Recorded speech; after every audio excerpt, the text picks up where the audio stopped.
الحمد لله رب العالمين والصلاة والسلام على المبعوث رحمة للعالمين نبينا محمد وعلى آله وصحبه أجمعين ومن تبعهم بإحسان إلى يوم الدين وبعد. Chers frères et sœurs, nous avons vu hier certaines leçons bénéfiques tirées du récit des 3 premiers hommes qui seront jetés en enfer. Et parmi ces leçons, il y a le fait que le serviteur ne doit pas s'arrêter à l'apparence de ses actions et de son état, mais qu'il doit veiller sans cesse à purifier son cœur, à purifier ses intentions, afin que ses œuvres soient bonnes et acceptées d'Allah subhanahu wa ta'ala. Et nous avons parlé du fait que les gens aujourd'hui sont beaucoup trop préoccupés par les apparences, que ce soit leur propre apparence, ce qu'ils veulent montrer d'eux, et ce qu'ils cherchent à ce que l'on pense d'eux, et de la même manière, concernant les apparences des autres. Ils vont considérer les gens et donner du crédit ou de l'importance à certaines personnes en fonction de certaines apparences qui peuvent parfois être trompeuses, comme la richesse, la notoriété, la classe sociale et ainsi de suite. Et c'est de cela dont nous allons parler aujourd'hui, à travers le récit d'un homme que l'on pensait digne d'être marié. Dans un hadith rapporté par l'imam al-Bukhari rahimahullah, le noble compagnon Sahl ibn Sa'd al-Sa'idi radiyallahu anhu raconte qu'un homme passa devant le prophète sallallahu alayhi wa sallam. Et cet homme-là faisait partie des riches parmi les musulmans. Le prophète sallallahu alayhi wa sallam demanda alors à un autre homme assis auprès de lui: « Que penses-tu de cet homme ?» au sujet de l'homme qui venait de passer. Il répondit: « C'est un homme qui fait partie des notables. Je jure par Allah qu'il est digne d'être marié à la femme dont il demande la main. Et s'il intercède en faveur de quelqu'un, son intercession est digne d'être acceptée. » Pourquoi? Car il a vu que c'est un homme riche, qu'il fait partie des notables, qu'il a une certaine notoriété. Il a donc jugé qu'il était digne d'être marié s'il venait à demander une femme en mariage, digne d'être écouté et digne que l'on intercède en sa faveur en raison de son rang social, de sa richesse et de sa notoriété. À l'écoute de sa réponse, le messager d'Allah sallallahu alayhi wa sallam resta silencieux et ne dit rien. Par la suite, un autre homme passa, mais celui-ci faisait partie des pauvres parmi les musulmans. Le messager d'Allah sallallahu alayhi wa sallam demanda à nouveau à cet homme assis auprès de lui: « Que penses-tu de celui-là » Alors il répondit: « C'est un homme qui fait partie des pauvres parmi les musulmans. Il ne mérite ni d'être marié à la femme dont il demande la main, ni d'être accepté comme intercesseur, ni d'être écouté s'il prend la parole. Et ce, en raison de son rang social et de sa pauvreté. » Et méditez sur la réponse que lui a donnée le messager d'Allah sallallahu alayhi wa sallam. Il lui dit: « Ce dernier est meilleur que la terre entière, peuplée d'hommes comme le premier. » Allahu Akbar. Ce dernier, cet homme pauvre, auquel tu n'as accordé aucune considération, il est meilleur que la terre entière, peuplée d'hommes comme le premier, celui que tu as révéré en raison de sa classe sociale. Donc ce qui est pris en compte auprès d'Allah subhanahu wa ta'ala, ce n'est pas l'argent de la personne, ce n'est pas sa notoriété, ce n'est pas son pouvoir, ce n'est pas son rang social, mais c'est sa piété et sa vertu. C'est pour cela que le prophète sallallahu alayhi wa sallam a mentionné la supériorité de cet homme pauvre par rapport au premier qui était riche. Et cela ne signifie pas que tous les pauvres sont meilleurs que les riches, non. Car ce qui fait la distinction entre les gens, c'est la religiosité et la piété. Donc on voit à travers ce récit que ce qui est pris en considération auprès d'Allah subhanahu wa ta'ala est différent de ce qui est pris en considération auprès des gens. La plupart des gens vont considérer les personnes en fonction de choses mondaines, ou bien en fonction de la notoriété, ou bien en fonction de la richesse, ou bien en fonction du pouvoir, et ainsi de suite. Tu peux voir une personne méprisée lorsque celle-ci est inconnue. Puis, soudain, elle se voit accordé par Allah subhanahu wa ta'ala une certaine notoriété. Et voilà que les gens lui donnent de l'importance. Tu peux voir une personne méprisée parmi les gens lorsqu'elle est pauvre. Puis Allah subhanahu wa ta'ala lui fait grâce et lui accorde de ses richesses. Et soudain, tu vois que les gens lui accordent plus de considération et d'attention et ainsi de suite. Car malheureusement, ce qui est pris en considération chez beaucoup de gens est le rang social, la richesse, la notoriété et ainsi de suite. Mais ce qui est pris en considération auprès d'Allah subhanahu wa ta'ala, ce n'est pas cela. Ce qui est pris en considération auprès d'Allah subhanahu wa ta'ala, c'est ta piété, ta religiosité. Comme il le dit subhanahu wa ta'ala dans son noble livre, « Inna akramakum indallahi atqakum » Le plus noble d'entre vous auprès d'Allah est certes le plus pieux parmi vous.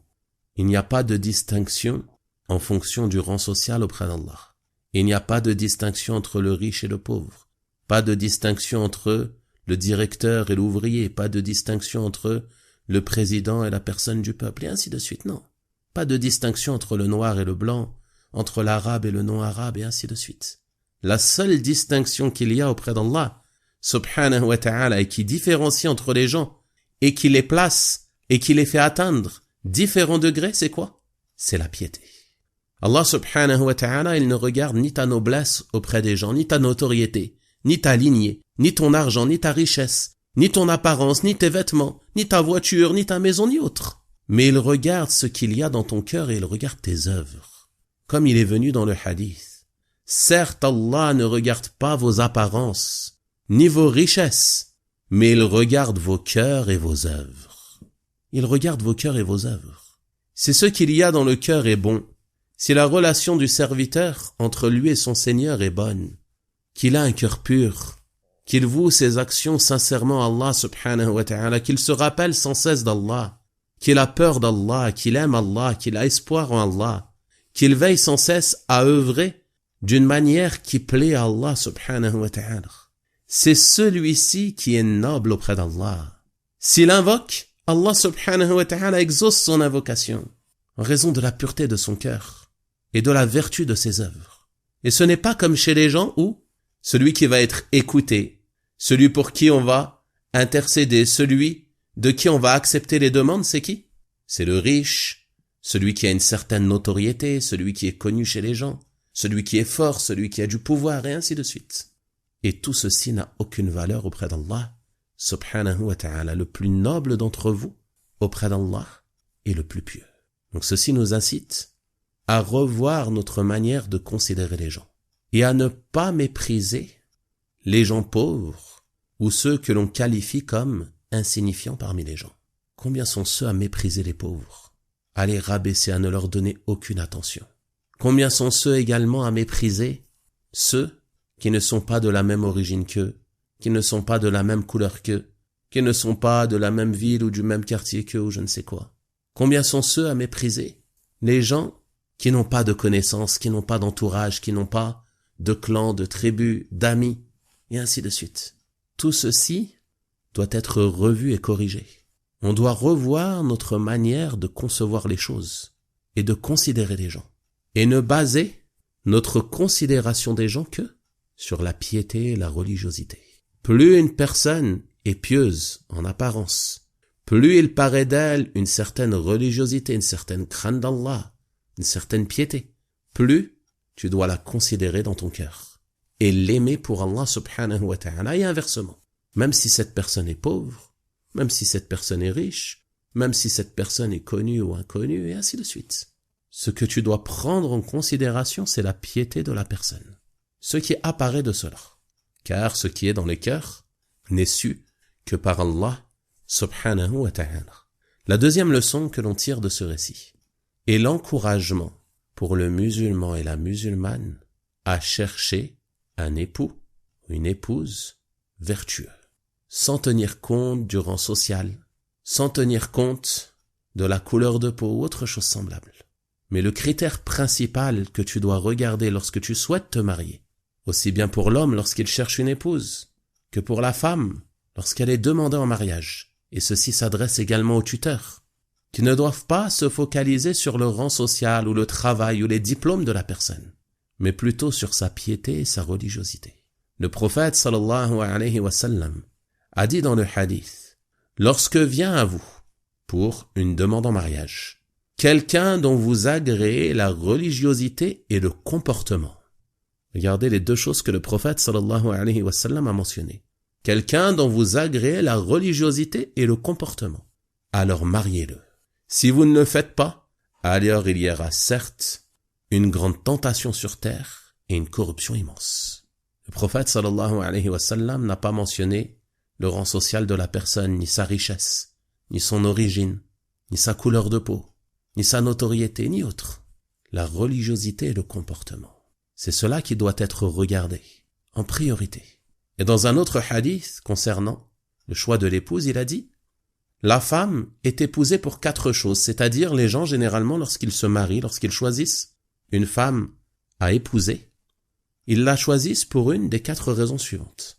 Il dit soit pour ses richesses, soit pour sa lignée, soit pour sa beauté, soit pour sa religiosité.